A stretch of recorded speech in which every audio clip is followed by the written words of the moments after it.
La clave acá es ganar credibilidad, porque el tiempo nos va a dar más margen de acción, más espacio para tomar estas medidas. Entonces esto se logra nada más que con credibilidad.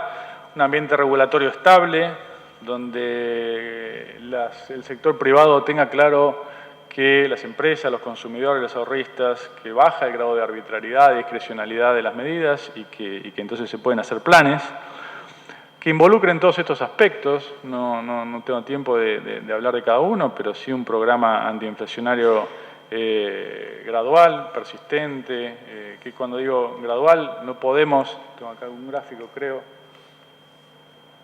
no podemos pretender bajar la inflación de, no sé, 30% anual al 5% en un año, sino que tenemos que ver lo que hizo Chile a principios de la década del 90, cuando en un lustro bajó la inflación justamente de 30 a un dígito y después lo mantuvo estable por los siguientes 20 años.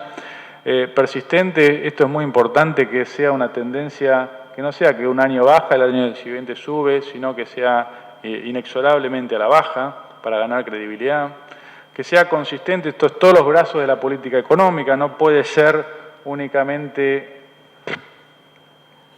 el Banco Central el que trate de dominar la inflación. Lo primero, digamos, el día cero es reconstruir el INDEC. A mis amigos oficialistas, cuando les pregunto qué sentido tiene hoy seguir falseando las estadísticas del INDEC, bueno, al principio me daban alguna motivación, ¿no? La verdad que no encuentro ninguna. Nadie presta atención al número que sale del INDEC, y yo me dedico a esto y no sé cuál fue el número del INDEC en el mes pasado de inflación, así que no sé cuál es el sentido de seguir falseando esa estadística. La coordinación de la pauta inflacionaria quiere decir, bueno, el ministro de Economía que maneja el gasto, el presidente del Banco Central que maneja la emisión, el ministro de Trabajo que interviene en la negociación salarial, el de Industria, que el acceso de los mercados externos, el de Infraestructura o el de Planificación, las tarifas de los servicios públicos, todos tenemos que estar alineados a una meta convergente, a una inflación más baja. Entonces, cuando esa mesa esté servida, con esos ingredientes, ahí podremos llamar al sector privado, a las empresas y a los trabajadores y decirles, miren, estos son los ingredientes, vamos a negociar ingresos y salarios y precios en este entorno, porque si empezamos al revés, nadie se va a sentar a esa mesa, y si alguien se sienta, cuando se levante va a traicionar ese pacto de precios. Así que primero la señal la tiene que dar, como siempre, la inflación es un resultado de la política macroeconómica, la señal la tiene que dar el gobierno. Con instrumentos donde el gasto público esté alineado con una inflación, con un objetivo de inflación más baja, donde la emisión monetaria, miren, yo no quiero entrar acá en discusiones teóricas si la emisión genera inflación o no, ya dije antes lo que pienso respecto a la idea de que no la genera, cuando dije que eliminemos los impuestos, eso obviamente es un absurdo para demostrar la inconsistencia de ese razonamiento. Lo que es seguro es que si emitimos al 35% anual de aumento, la inflación no va a bajar. Ya lo probamos estos años, no va a bajar. Clave es ahí para que no sea una política fiscal dura, recuperar el acceso al crédito para poder suavizar esa transición. Pero para recuperar el acceso al crédito tenemos que tener, además de un programa inflacionario, antiinflacionario, un programa fiscal. Un programa fiscal donde acá hoy tenemos una presión tributaria récord, plagada de impuestos distorsivos. Ustedes son expertos en esto, no les voy a poder agregar nada, pero que no obstante, a pesar de la presión tributaria récord, no alcanza para cubrir el gasto público, que también es récord, y tenemos un déficit muy importante y creciente, y lo estamos financiando con emisión, que obviamente provoca inflación.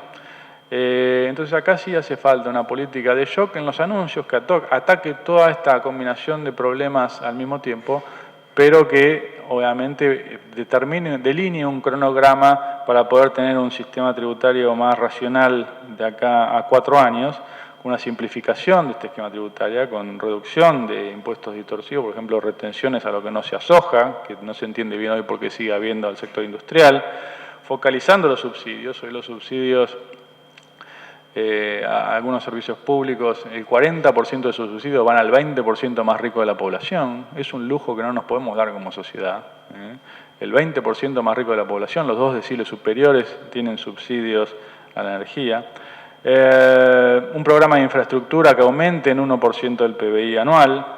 Que el presupuesto nacional, repito, ustedes son expertos en esto, sea el mecanismo de asignación de recursos para dar credibilidad y certidumbre a los decisores privados de inversión, de consumo, de ahorro. Hoy el presupuesto nacional es un dibujo que tampoco nadie presta atención porque es un dibujo. Entonces, los dibujos no sirven para un título del diario de un día, después no sirve para más nada. Una regla fiscal estructural que ahorre en época de vacas gordas para poder gastar en época de vacas flacas. Esto no es muy complejo, es la fábula de La Fontaine, de la cigarra y la hormiga. No es que descubrimos acá algo demasiado ingenioso. Obviamente para poder, fíjense, no lo que estamos haciendo hoy, donde el gasto crece 45% y los ingresos crecen 25%. Uno puede poner acá adjetivos de heterodoxo, ortodoxo, se pueden poner, adjetivar es fácil. Lo que es seguro es que no se puede gastar todo el tiempo más de lo que ingresa, porque esto es lo mismo que pasa en nuestra casa. Si yo gasto 120 y gano 100, y los primeros 6 meses puedo pedir el crédito en el banco, el mes 7 voy a tener problemas. Acá, los primeros 6 meses o los primeros 5 años le puedo pedir al Banco Central que emita, al sexto voy a tener un problema. Es el tercer año, creo, o el segundo, no estoy seguro, donde las exportaciones bajan. Acá tenemos un problema de competitividad evidente, que a pesar de que le ponemos el cepo importador, el superávit comercial se está desplomando, porque cada vez que le agregamos una hora de trabajo argentino, como se ve acá, nos cuesta colocarlo en el exterior. Fíjense, el déficit manufacturero hoy de la industria comercial es el doble que el peor año en la convertibilidad. Y vivimos básicamente, lo compensamos con soja, con lo que es agro y minería. La energía dimos vuelta el signo hace 4 años.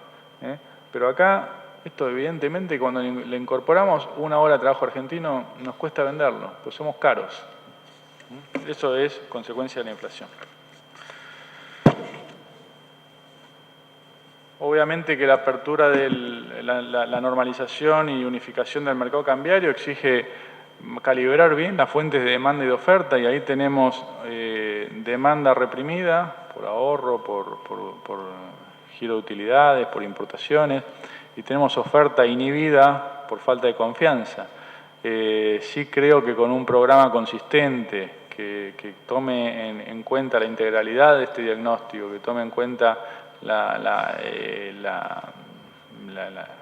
todos los frentes, el fiscal, el financiero, el cambiario, el comunitario, básicamente, tenemos una buena chance de a partir de fines de este año, principio del año que viene, recrear el círculo virtuoso y poder reencauzar la Argentina en el sendero del crecimiento del producto y sobre todo, lo más importante, en el sendero del crecimiento del empleo, que es la verdadera fuente de bienestar de todas las sociedades. Gracias.